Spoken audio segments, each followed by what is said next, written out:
kita sebagus mungkin Pak Iwan bisa kita lahirkan supaya pada tahap seleksi berikutnya tidak ada dinamika lagi yang sifatnya sebenarnya bisa kita antisipasi sejak dari awal. Saya terus ditanya Mas Menteri, jujur saja sebenarnya, ketika ada pertanyaan, ketika memberikan afirmasi nilai tinggi terhadap misalnya guru yang sudah bersertifikat, yang dikasih poin sampai 100 atau 500 poin itu, banyak guru-guru yang lain nggak mau ikut, karena hampir pasti mereka yang akan lolos, kira-kira begitu. Nah, saya tidak tahu apakah Mas Iwan sudah menghitung ketika basis poin diberikan begitu besar terhadap guru-guru yang bersertifikat, dan itu pasti teman-teman di sekolah-sekolah swasta yang mengabdinya, gitu. Karena sekolah negeri susah tadi mendapatkan sertifikasi selama ini. Itulah yang saya kira lalu terus menjadi pertanyaan di bawah yang cukup susah untuk dijelaskan secara objektif melihat persoalannya.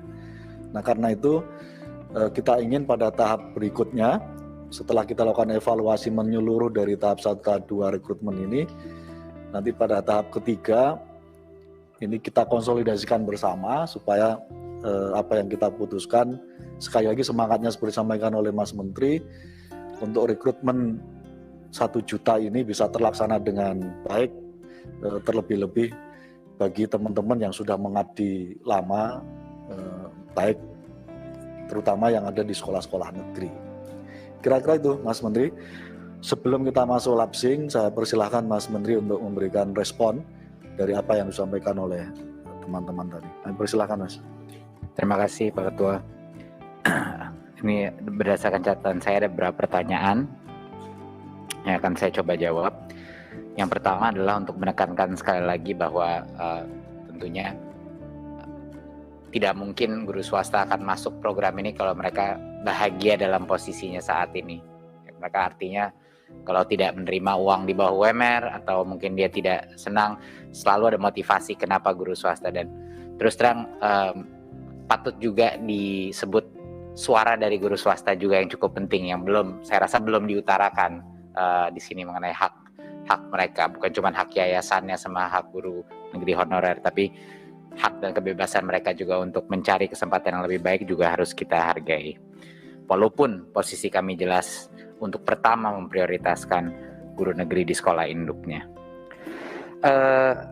Anggaran DAU, kalau Ibu Bapak melihat tren penyusutan guru PNS tiap tahun, itu penyusutannya sangat besar. Kita mulai dari 1,3 juta di tahun 2019, ekspektasinya ya kalau tanpa tambahan itu penyusutannya sampai dengan 976.000 di tahun 2024, turun terus.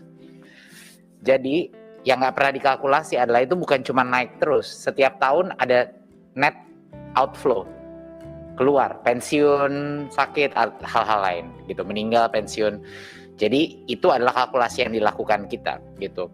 Dan anggaran itu tentunya di masing-masing DAU memfaktorkan juga persentase, tentunya menurut opini saya memfaktorkan persentase berapa yang akan lulus apa tidak gitu berdasarkan data perkiraan. Apapun situasinya, DAU naik apa turun, uang itu sudah dikunci hanya untuk P3K. Jadi mau tidak mau kita harus untuk bisa melepaskan atau membuka anggaran itu, kita harus menyediakan formasi terbesar mungkin. Sekarang semua daerah sudah tahu kira-kira berapa persen yang akan lolos tes kita.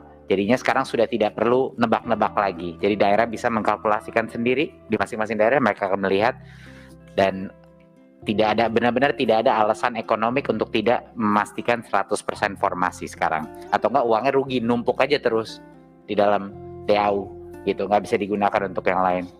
Jadi itu benar-benar harus dipolkan untuk formasi. Saya mungkin ingin klarifikasi sedikit mengenai ronde-ronde P3K. Mungkin ada tadi ada beberapa komen mengenai ini, tapi saya ingin menekankan sekali lagi, ini bukan ronde 3 selesai ya. Ini terus berulang-ulang.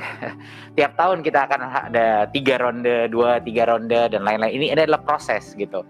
kita mencapai ini harapannya ya kita mencapai di 2024, tapi ini adalah ongoing proses yang akan terus kita laksanakan. Jadi bukan seperti ini udah kesempatan terakhir, iya, karena menurut saya ada beberapa, iya terus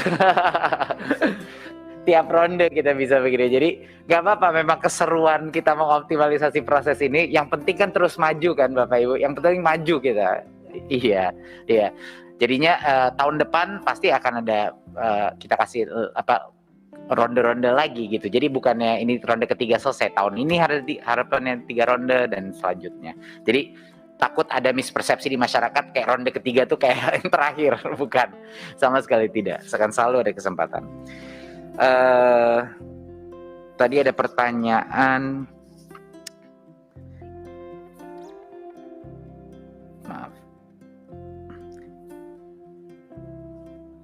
ya, KIPK tadi mengenai kenapa ada perbedaan di tahun ini. Ya memang target kita harapannya untuk menambahkan target kita dari yang 633.000, harapannya kita bisa naik mungkin sampai 767.000. Ya memang tidak seperti yang sama mahasiswa baru, ya KIPK kuliah, nggak bisa memang karena anggarannya nggak cukup. Ini kita untung-untung nih dapat kalau bisa ditambahkan, tapi tentunya itu akan selalu kita prioritaskan. Lalu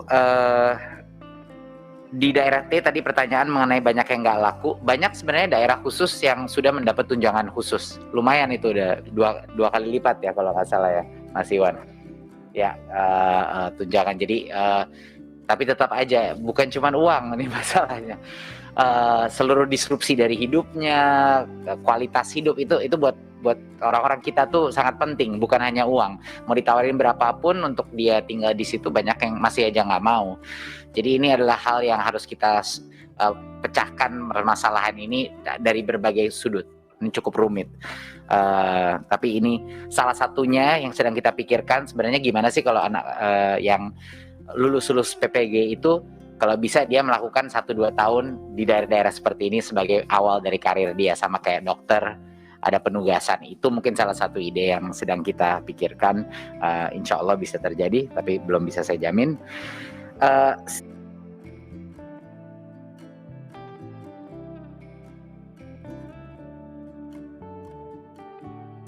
Mengenai siap tidak siap untuk kurikulum, ini saya harus sedikit